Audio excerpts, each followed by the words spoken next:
কোর্টের রায়ে 26,000 চাকরি গিয়েছিল।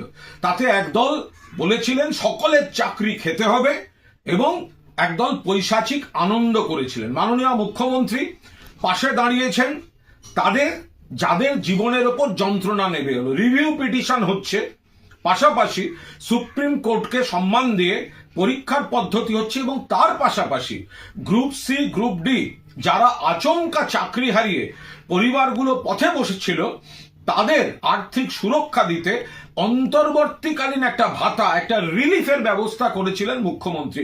সেটা নিয়েও আপত্তি করা হলো এবং আজ কলকাতা হাইকোর্টের মাননীয় বিচারপতি অমৃতা সিনহা তার উপরেও অন্তর্বর্তী স্থগিতাদেশ জারি করলেন। অর্থাৎ মানবিক মুখ্যমন্ত্রী গ্রুপ সি গ্রুপ ডি যারা সদ্য সুপ্রিম কোর্টের রায়ে চাকরি হারা তাদের সংসার যাতে চলে সেই কারণে মানবিক দিক থেকে একটা অন্তর্বর্তীকালীন রিলিফ দিচ্ছিলেন।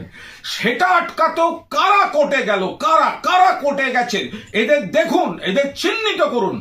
এবং কোর্টকে তো আবার কিছু বলা যাবে না, আমরা তো এমনিতে কোর্টকে শ্রদ্ধা করি, বিচার ব্যবস্থাকে শ্রদ্ধা করি, বিচারপতিদের শ্রদ্ধা করি, কিন্তু দেখুন কারা কোর্টে যায় আর কি অর্ডার নিয়ে বেরোয়।